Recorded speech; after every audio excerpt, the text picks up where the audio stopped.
What if I told you that grief isn't measured in days, weeks, or years, but in moments? Some people say time heals all wounds, but grief doesn't work that way. There's Kronos time, the ticking clock. And then there's Kairos time, where love and loss exist beyond time itself. I'm Joe McRogers, a grief therapist, and I am often asked, how long is this pain going to last? And it is natural to want to quantify and measure our grief, but grief can't be measured and it doesn't follow a straight path. It's not a timeline that we neatly check off, moving from one stage to the next. If you've ever felt like you should be further along by now, or like time is standing still, let's talk about some concepts that might help.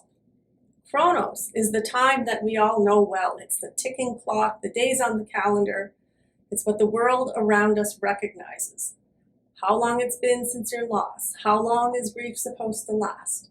Kronos time is a structured, linear measurement, and it asks us, where are you at in your grief? How much time has passed?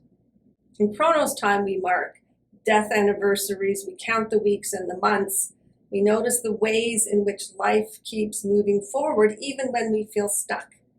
It's important because it gives us structure. It reminds us that the world continues, that our journey is unfolding even when we don't feel ready for it.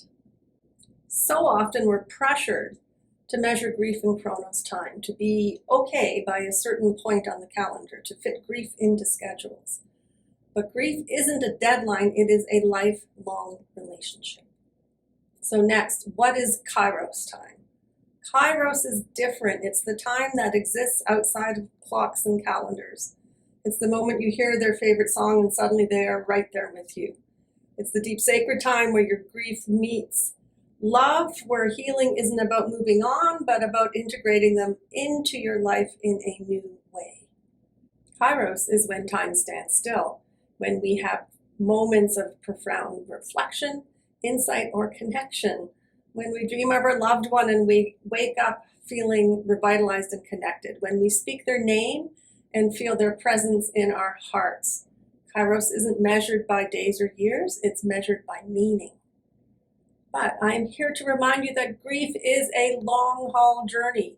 Grief is not a short trip. It doesn't resolve itself in weeks or a magical 3 months or even years.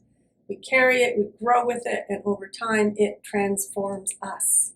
But that's the key. Grief is a long game. And if we try to force it into Kronos time alone, we might end up feeling like we're failing at our grief and that the pain is never diminishing.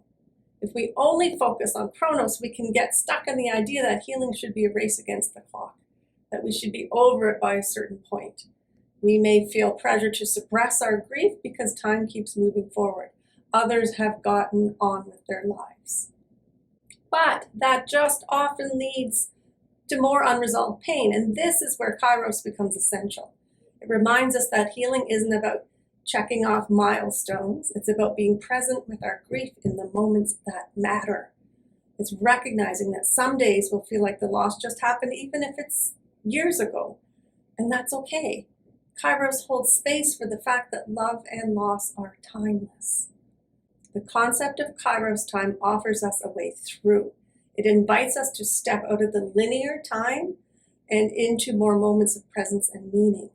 In Kairos, healing isn't about time passing, it's about moments of connection, moments where we integrate our love and loss into the ongoing story of our current lives.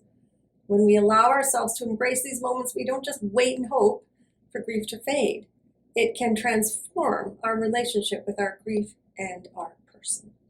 Now, in my humble opinion, I value this so much. I've honored all of my services. Yes, to honor Kronos time, we need to acknowledge anniversaries and rituals and the ways time shapes our grief. But as grievers, we need to also stop to embrace Kairos time, those moments of connection that defy logic, the way our love continues beyond the death. It's important to create space for both because grief isn't about forgetting, it's about finding a new way to love. And if you've ever felt like you're not grieving fast enough or that time isn't healing like it should, please seek support. Journaling, running, therapy, Grief yoga, there are so many ways. And if I'm a match, I want to invite you into the Grievolution, where we honor both time and timelessness, both loss and love. Please know you don't have to walk this alone. And as you honor the past while making space for the present, I send you kind thoughts, kind words, and a kind heart. Thank you. Take good care.